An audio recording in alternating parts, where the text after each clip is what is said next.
Good morning, sir. Good morning. How's it going? It's going pretty good.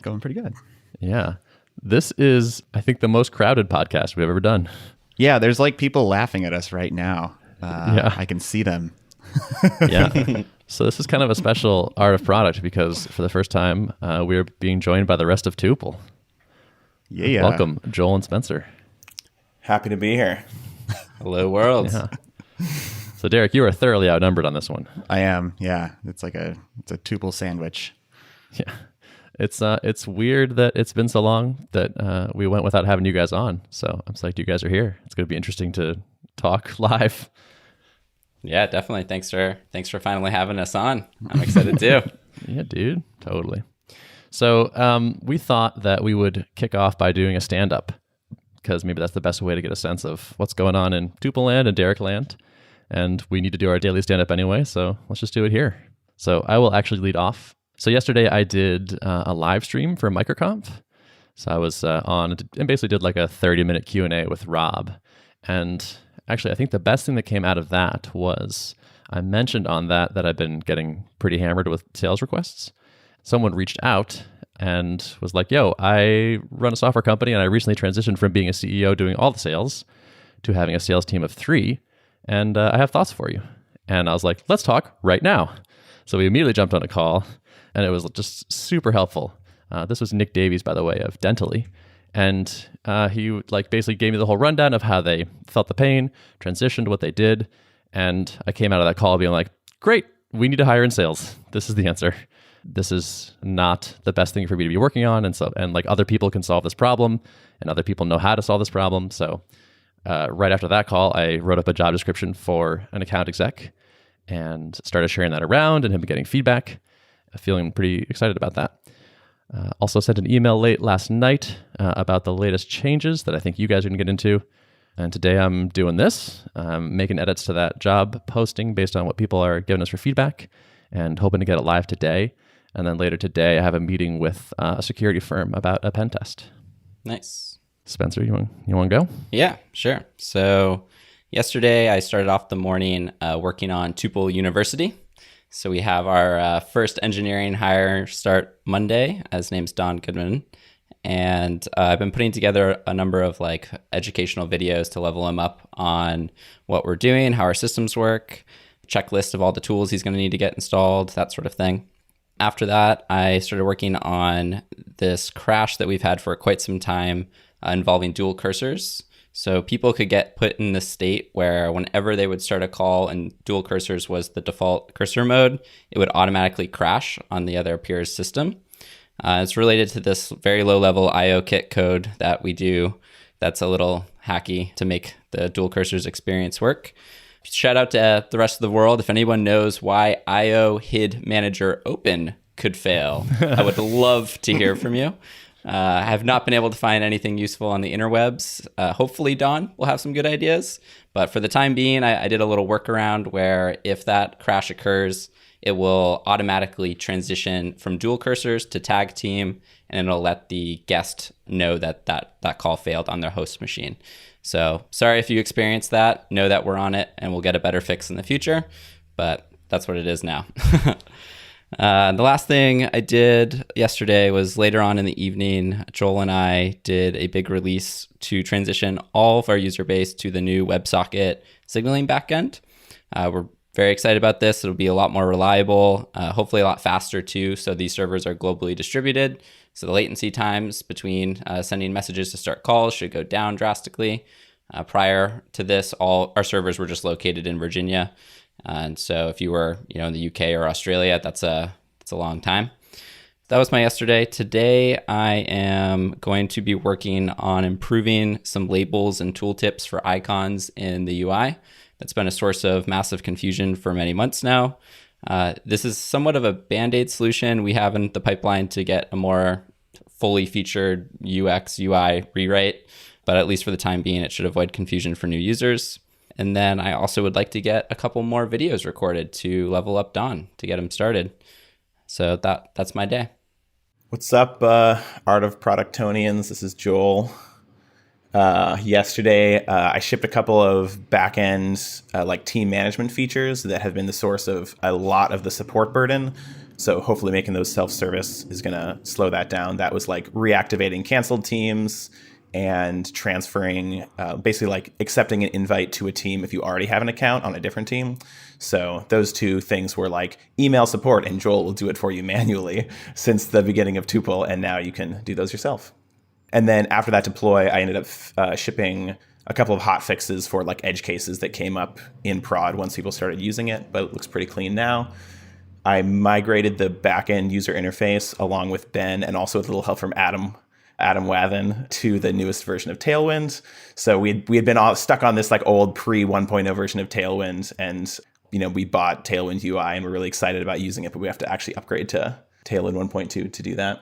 And then with Spencer last night, along with the Ably release, this was sort of coordinated with another big data migration, because the way that guest users work, we needed to take all of the unpaid guest users that were associated with individual teams and move them off into like an independent team, which for technical reasons, but also for long-term goals of sort of breaking that requirement that users be associated with teams. Did a ton of support. Oh yeah, and I set up Churnbuster as a sort of dunning for payment failed, and we got our first recovery from them. So that's looking pretty good. I like their style compared to like the more bare bones one that comes with Stripe. Yeah, so today I want to look into a slightly deeper Churnbuster integration. They are currently hosting the page externally, but they have a kind of a cool way of like giving you the code that you can host internally on your domain. So it looks a little bit nicer to users, looks a little safer, but they still can sort of provide all the code and they handle it for you. I'm going to be monitoring the infrastructure. So after the Ably release, it drastically reduced our Heroku server requirements. And so we scaled that down, saved thousands of dollars a month already. So we're going to be monitoring that and sort of seeing what the right balance is between like being very safe on the amount of resources we have provisioned, while also saving money. And we probably can get into doing some auto scale on the web, which we couldn't do before since so much of the load was this availability, which was really dangerous to scale down and get below because it would cause this like cascading effect of, things crashing. And so that was pretty unacceptable to never have, or to at any point not have a lot of headroom. So now we can maybe get into some smarter scaling and save money on the weekends. I've been shaping up a couple of other sort of team management, reduce the support load features, like switching who the team owner is on a team and some guest management things. So I'm going to do some more work on shaping up those and hopefully get working on them soon. Bunch more support. We got a massive support queue that we've been working through, and recording a podcast. So that's where I am now. Derrick? All right, I'll finish out this here stand-up. Let's see. Yes, yesterday I'd like to point out that Derrick is sitting. So Yeah, what's up with that? yeah, I'm sitting in front of a desk that is capable of standing, and yet I refuse to do it. So for my sit down, yesterday I had a mastermind call with my Tiny Seed mastermind group, and we actually had a mastermind call the previous day and ran out of time. So there was a lot of ground to cover with that group. So that's always fun, thinking about other people's challenges for a little bit and lending your advice as you can. I always find that kind of enjoyable. I did some kind of product exploration work around the new thing that I'm vetting, digging into some API documentation, trying to get my head around kind of scope of like, if I were to cut a first version of this thing, how much work would that really take? What would the tech stack look like? And how could I do this in the most efficient way without letting perfect be the enemy of good enough? So explored with that a bit. And today I'm going to kind of continue that effort and probably do some outreach to some more folks to get some calls booked for next week to do some more jobs to be done interviews. is the new thing Drip 2? I can say that it is not Drip 2. Okay. Yes. Good. I'm pretty sure you get pretty sued. Pretty soon. That or Yeah. your name. Yeah, I think Cool. so.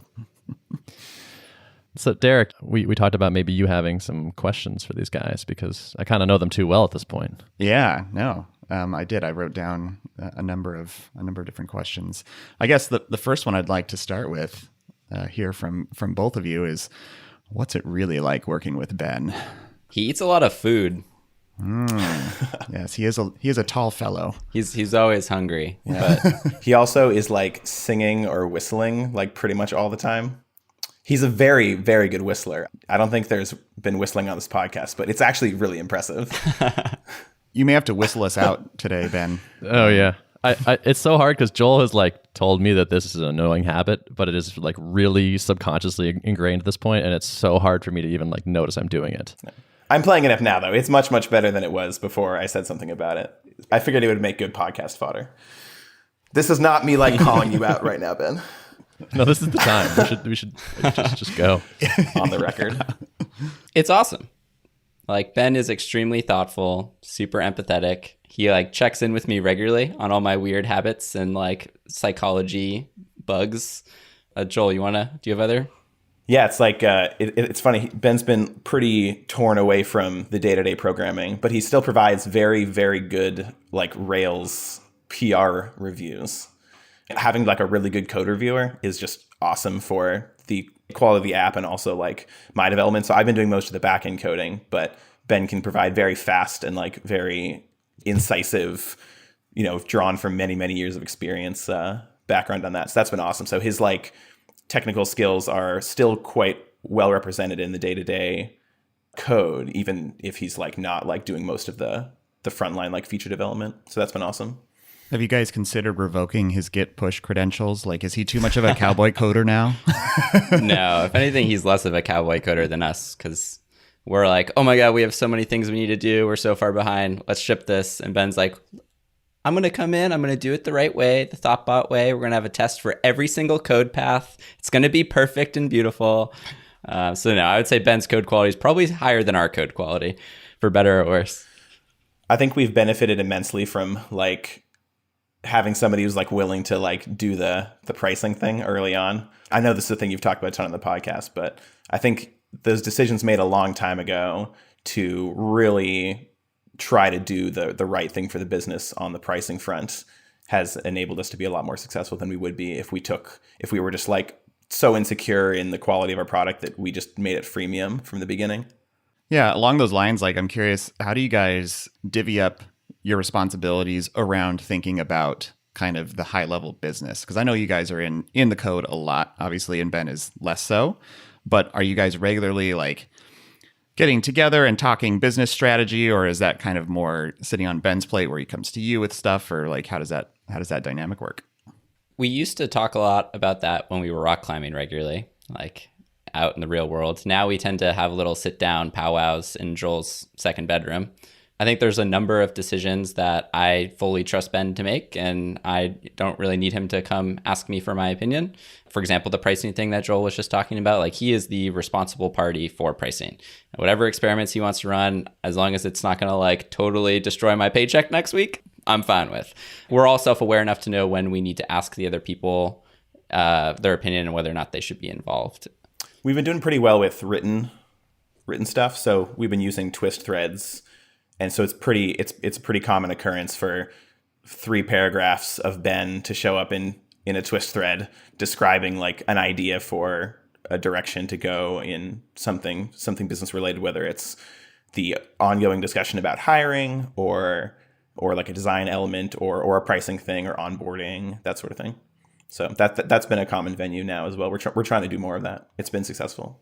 Yeah, what's Twist been like? Because you guys used Slack for a little while, right? And then kind of switched over. And for those who don't know, Twist is very similar. If you've listened to this podcast, it's very similar to the level vision of threaded and all that good stuff. More asynchronous friendly. So what's it been like shifting from a real-time chat world into Twist? I think it's been good. We've started using this newer app Linear for basically to get like Kanban boards, like sort of like Trello style, but it's got a sort of style and UX that we like. It's been a little bit uncertain sort of like what should live in that versus like what should live in twist threads. Whereas if you had like just chat, it'd be really clear, like, no, the structured stuff lives in your product management tool and the chat lives in your chat. But having the threads available means that, okay, well, actually you can have, these longer, more thought out discussions asynchronously happening in the threads. So we're still kind of working on how to sync those up. But overall, it's been good, I think. I mean, compared to just using Slack, it's way better. Is anything going to change about the way you communicate now that you're bringing on someone who's remote and not able to be sitting in the back bedroom? I mean, I think it's going to be harder. Like adding even just one remote person definitely changes the game. I think it'll be somewhat mitigated by the fact that Spencer and Don are going to be pairing a lot. So there'll be kind of a pretty direct conduit between the in-person people and the remote person. But I do expect that there'll be bumps in the road, and like the whole like we're going to need to invest more effort in like communicating the stuff that we talk about in person and making sure like we're all aligned and know what's going on. And since we're looking to hire more, most likely this problem will just kind of keep being a problem. That's the challenge, I guess. So like Tuple is obviously a very like deeply technical product compared to like your typical CRUD SaaS app, right? And if I remember correctly, like neither of you were like hardcore low-level back-end devs to start with. How did you go about like learning everything you need to know to build this like amazing tool that you've produced? My process has been one step at a time.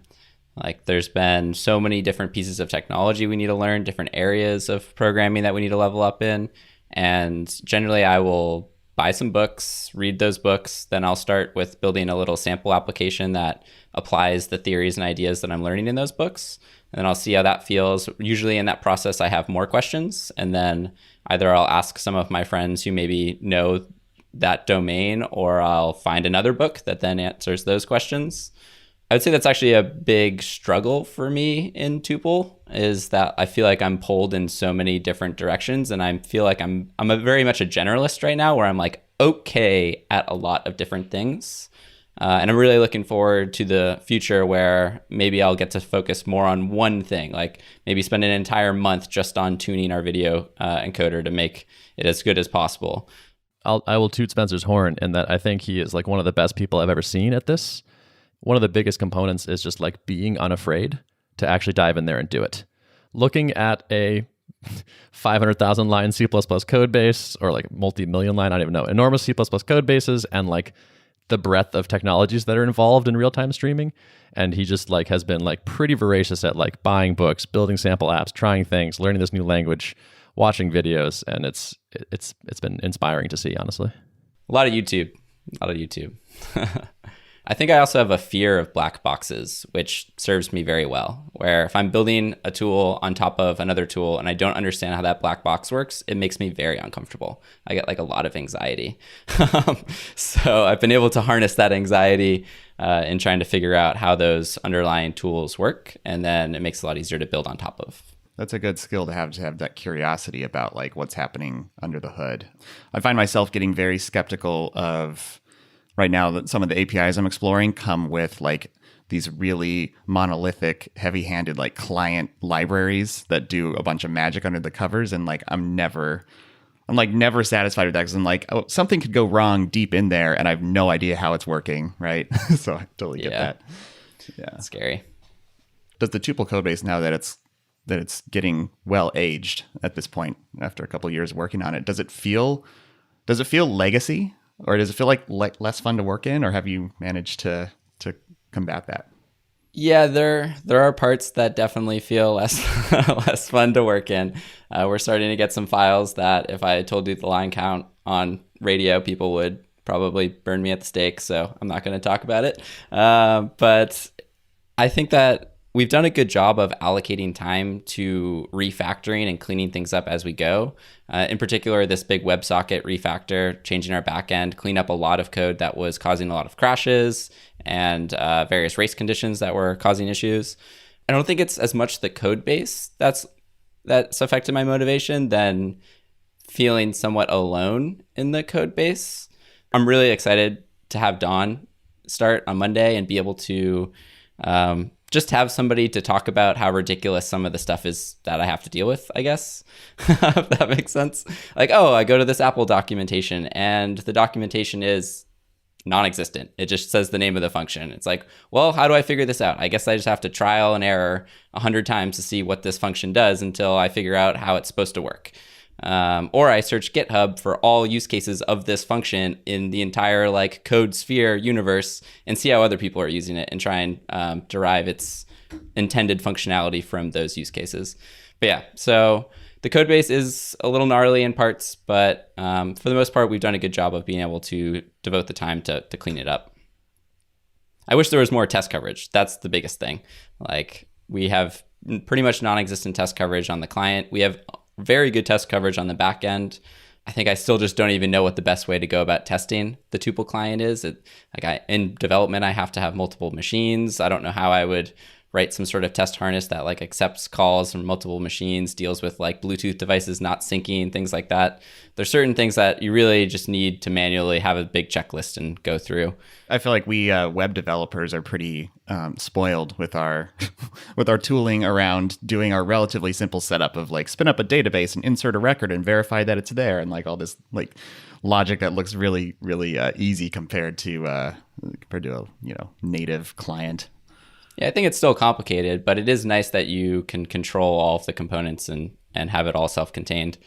I do miss that a lot sometimes. So it is nice when I get to do some Rails stuff and be able to be back in that environment, which I was, a part of for a long time.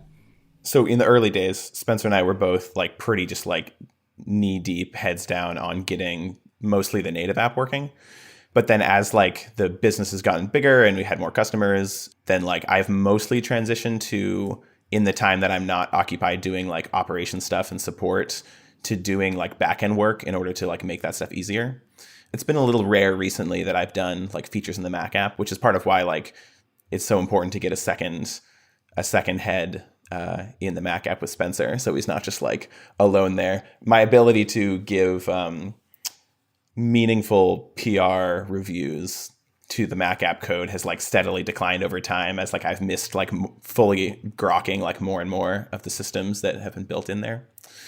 So for me, it's like I'm kind of being a Rails developer, which is comfortable and familiar, as well as doing a lot of customer-facing communication, which is not so familiar, but I'm feeling pretty comfortable with at this point since I've been doing it for a long time now. Just one thought on the legacy parts of the client, which is I was realizing there's no way to have no legacy parts of that code base because you guys were learning as we went. So it's like your own knowledge was improving. So stuff you haven't touched in a while is going to be worse than the code that you actually know how to write now. Yeah, and sometimes I take the knowledge that I've learned and rip out the old parts. They're like, oh, I was totally using the wrong APIs to do those types of things. Now that I know how Cocoa development works, clearly I should have used these APIs. And that's been a common occurrence, but it happens like very slowly here and there over time. I remember with Drip, I after a year and a half, 2 years in, micro pivots along the way from this simple email capture thing to full-blown automation, there were a number of decisions made that like I really wished I could change at a certain point, but like we're too deeply embedded into the product, maybe part of the UX, like it would have been too big of a shift to rip that out. Do you have a little list going in your heads about like, oh, if I could start from scratch, I would do this thing differently? Like one of the things that's giving us some trouble now is we have a lot of features in the like UX of the Mac app that were all added one at a time. So we started out where it was like just audio and screen sharing one way. And then we added the ability to like switch who's sharing their screen. And we added the ability of like bringing in a third person who can just look and talk. And we added in webcam. And then we added in the idea of having an audio only call that isn't actually involve screen sharing. And so as we've done that, we've had to kind of like tack the new feature access like into the UX in a way that wasn't really like a holistic decision to do. And so Spencer was alluding during the stand-up to, this icon change. And basically like the icons right now in the popover, like don't really make that much sense because they're sort of representative of like what kind of like the default state of things are, which doesn't necessarily match the UX, assuming that you have like kind of all these tools available to you, the webcam and the screen and the microphone. So I think that's been one thing where I'm not saying we did the wrong thing to start small and get it out there, but if we knew we were going to build an app and we had the time to do it that had all those features in there, we probably would have like had designs for that ready. So when we got there, we could we could put those in a way that makes sense to people. I have a different thing, which is we have this assumption that all users are on a team. And so you can't have no team and you can't have multiple teams. And the can't have no team part is already painful and causes these weird, goofy hacks. I had this sinking sense that eventually we're going to regret making it so you can have 1 or 0 teams and not just team, like some array of teams may be empty. So I almost want to start refactoring this to basically just process over a collection of teams that may be empty and just only use like Ruby enumerable methods, like map over things and do stuff, but like don't assume anything about the array of team memberships in there. Yeah. That's, I mean, this account to user to subscription to billing unit to like all like this data modeling around this. I always end up leaning more towards nowadays doing everything as a kind of like a many to many type of situation. But then it's always it's tricky too because you want to try to foresee whether you're going to need all that complexity, because sometimes it does like get annoying every time you have to deal with the case of like there could be 0, 1, or more than 1.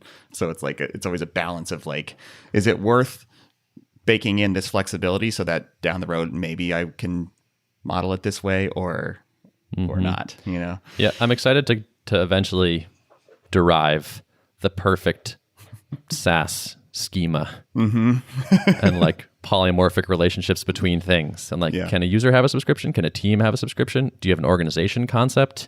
Like who owns what? Can you have what's many to many? And like someday I think I will know the answer to this. I'm gonna start the best modeled SaaS app ever. Yeah. Yeah. The way we've had this set up has, I think, helped with our strategy from a business perspective. So our initial conception of this was like, oh, we should give it to freelancers, or like we should like target this to freelancers, because that was kind of who we knew and who like we sort of knew were clamming for this, and we already had network connections to. But it became clear pretty soon that that like Teams was like really where we had like the most revenue opportunity, and modeling it such that the data model and the UX kind of encourages people to get assembled into teams that have one billing is, you know, as opposed to saying, oh, well, let's have everybody pay independently and then let's give you ways to like clump together into teams. That would probably not have been good from it. You know, like we would have had to deal with so many more people and so many more card failures. And we would have, and lots of teams don't want to have to put it on their personal card and get expensed, you know, like, so I think the way that we sort of set it up really encourages it to spread and be convenient for teams to use. So I think that's been good. But, you know, obviously, like now that we have in the future, we can make it more flexible and sort of support more use cases. Yeah. Yeah. But for the ramen profitability, that was very helpful. So I want to give airtime for Joel and or Spencer to properly tell the story about the most recent engineering challenge you guys overcame, because I hear that Ben did not deliver it in a satisfactory way. Joel, I feel like you have to take the lead on this because you were the most annoyed. So now it's on you, buddy. So was this just last Wednesday? No, this has got to be 2 Wednesdays ago. 2 weeks ago. Yeah, 2 weeks ago. We got this big surge of inbound customers as like there was this big move remotely, and we had this one particularly large customer that was already the biggest customer who went from having something like 300 or 400 users to like 700 users. And there was just this tipping point that happened somewhere in that range where the amount of time that this like, you know, really inefficient algorithm for distributing the available users lists just exploded, and you basically just couldn't complete it in a time. Like, you know, it was essentially never be completed, and it would clog up our queues and everything. We did eventually push what ended up being a fix that enabled us to stabilize for a couple of weeks until this final rollout of that fix, which was last night. But in the meantime, we had to do some pretty extreme, like on the fly stuff. So Ben like completely changed the way that the queuing works. So a bunch of jobs that were being executed inline were moved to background jobs, and that was sort of done live. And then Spencer, in order to do the smaller we fix, also switched to Sidekick. Oh, yeah. Sorry, I forgot. We Yep. Whoa. switched to Sidekick during this thing. Let's just swap out the queuing system. Why not? And so exactly. So it's like, you know, we didn't even, when this started, we didn't have like a dashboard we could look at and see like how the queues are doing. And so we backgrounded all these jobs, and then we realized that wasn't enough. We like rebooted the servers a bunch of times and scaled it up to the maximum that Heroku would let us do, which also helped somewhat, but not quite enough. And then when we decided that, okay, let's rush out for just this one team support for Ably, Spencer pointed out that there's actually like a UI on the Mac app that just hadn't even been started to be written, which was necessary for this to actually work. And so in the course of like 2 hours in the afternoon on a Wednesday, Spencer like wrote this whole UI and API calls and basically just like rushed out this thing, which had been sort of in like percolating and planning, but we were planning on doing like a more elaborate version of this. And so the like simple version that we could get out fast, which Spencer had been advocating for, and the rest of us have been kind of like, oh, no, we should do this more elaborate thing, or we should like wait for the design, like look at all these designs we got for this and everything. So we're just like, no, this is emergency mode. We're going out. So we actually had to do like a native app release that went out. We ended up taking the user ID or the team ID. It's ugly. Yeah, the team ID of that one team ended up like hard coded in the Mac app code. And was hard coded in the backend code because we had to sort of like basically, all of those jobs that would normally be sent to them, we had to be like, oh no, if the team today is this, just like skip this. It got to the point where we hard coded in 5 extra team IDs of teams we created in case we got big customers, so we could throw them on those teams and not have to do another native deploy. So we have like you big boy team number 1 and like big boy team number 2 like sitting in the database. You've not run a production software as a service product until you've hard coded in some IDs. Yeah. I mean, I feel like that's achievement unlocked right there. So what was the mood in the room as this was going down? Was everyone stressed out? Were you pumping coffee? Were you trying to do the opposite? Were you taking shots? Like, what were you? There was not. What was it like? Not very much substance abuse. That I didn't even think of that. Oh, good. Yeah. I think it was stressful, but in a good way, because we were all together and we were all in the trenches together. I felt like I was feeding off of Joel's and Ben's energy, and I think they were probably feeding off my energy. And like we had a solution in sight. I had been thinking about this problem for like months. Like this was the thing keeping me up at night for a while. And so luckily, like I had already been like kind of preparing for this moment. It worked out. Yeah. Yeah. So you've got to resolution then within the span of one day, basically. I mean, cranking out this UI and then doing a release. So we reduced all the load on the back end by taking that big customer off, but then we started having other customers who were getting big. And so we continued seeing some problems, but it was nothing that we couldn't manage by increasing server size and throwing money at it. And luckily we were making a lot more money as more people were onboarding. So kind of offset that. Yep. Making money helps for sure. It's nice to not be giving away a free thing when you need to throw thousands of dollars a month at something to scale it. Yeah, totally. Yeah, I feel like the mood in the room was like relatively calm. Like we're all each like doing a thing and like doing our parts and trying to ship stuff quickly, and it felt like we were relatively pretty chill. It just reminded me of so at my like previous startup, like I had a couple of experiences of like being about like something going wrong in production and being on the hook for it and having that sort of like terrified thing before. So I feel like I had a little bit of experience, or like, like this wasn't like this was the first time that happened. So it was nice to sort of be going through that and like feeling a little bit more calm than I remember like last time this happened. Yeah, when things were going bad too, the silver lining was at least people could still use the application. So the availability list would be outdated, but people could still make calls. They could still be productive. They could get their work done. So I had a lot of anxiety, but at the same time, I was like, at least it's not like down. Like at least people can still be making these calls. Worst case scenario, if someone like it was so outdated, we could like prioritize their job or like get them the Alfred integration installed so they could like immediately call that person or find some hacky workaround. I just remembered there's another thing we were doing to like put out the fire. We were manually clearing out the jobs from the team that we knew was the problem to like make way. So like these jobs would be coming in and we would like clear out all the jobs that were originated from like user IDs from like that team and like clear those so that, like all the other teams like could make it through. And so that would like, so we were doing that constantly. It was like we had to like do it constantly in order to like keep it mostly working. We had an artisanal, handcrafted background job strategy for a couple hours. I'm just picturing you guys in like this big old school factory, and there's this assembly line, and you're just taking boxes and chucking them off to me. That's pretty accurate. Oh, that's great. Those are the memories, though. You'll never forget that, and hopefully you can already look back upon it fondly. I mean, it sounds like all things considered, it was pretty good because you didn't have a long phase of like, I don't know things are going wrong, and I don't know what the cause is. Right? That's when it's really bad. When you're like, and I've definitely had my share of those. But as soon as you flip over into the okay, problem identified, now we just got to execute. Then it is sometimes you get this weird calm that comes over you where you're like, okay, I'm hyper focused now because it's go time. Mm-hmm. There's also, I think, there's something that I really like where it's like it forces decisions quickly. Mm-hmm. So you can't spend time like debating and waffling and what it's like. All right, we gotta make a call right now, and I kind of actually appreciate that. Yeah. So Derrick, after the show last week, you and I decided we would start doing a little like a huzzah section where we share something positive that happened for a little positive focus in life. And I'm just going to share a quick thing. So we sent an email after people's first call, asking them how it went, and got a really nice response recently. I'm just going to read it, which is, Tuple is awesome, incredibly high quality stream, which makes text nice and crisp. No complaints whatsoever so far.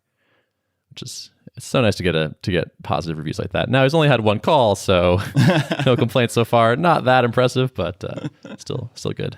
Yeah, that's great. That's you want everyone to feel that way after their first call. I mean, that means you've nailed your first run experience.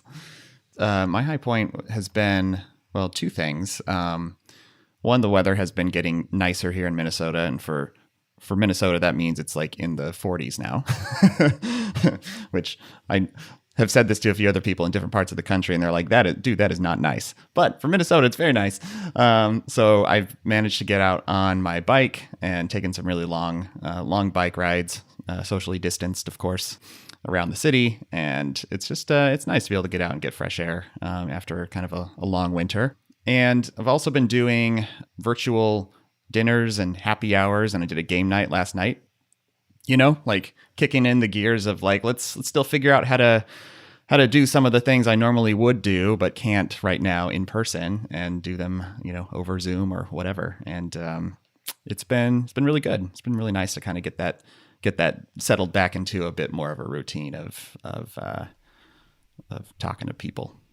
I mean, I'll go next along similar line. A lot of crazy things going on in the world right now, but I think it has had a positive impact in my life where I'm now FaceTiming my little nephew like every day, multiple times a day. And I'm talking to my sister more. I've talked to some family who I haven't talked to in like a year. I have a virtual dinner date planned with 3 couples tonight. So I feel like I've been getting closer to people, even though I can't see them. And I'm very grateful for that. Another high point is I'm really, really excited to have Don be joining the team on Monday. I feel like I've been somewhat burnt out the last couple weeks, and he's kind of like the light at the end of the tunnel. And I'm so excited to share this journey with him. I'm excited to be putting in a lot of work to prepare him and set him up for success and make his onboarding as enjoyable as possible. So that's been really pumping me up lately and getting me going. Yeah, so things have been pretty sort of stressful and just like tons of volume, and but like working a ton recently. And then yesterday we talked about, yesterday I installed Animal Crossing New Horizons, and we have this plan where we're going to have our island. I named it Tuple Vacay, and Ben and Spencer. I did Tutopia. And Ben and Spencer and my wife Carol are all going to, hang out on the desert island, and we're going to catch butterflies. And we're going to decorate our houses, and it's going to be very nice. So I played a little bit, and it was very relaxing. It was nice to just kind of like, just do this like chill, like pleasant thing. So that was great. Cool. Well, should we wrap it, Mr. Derrick? Yeah, let's wrap it. Thanks guys for being here. It was fun catching up. Thanks for having us. Yeah, thanks, gents. All right. Notes of the show. Notes of the show can be found at artofpodcast.com. Thanks for listening. See ya. Bye.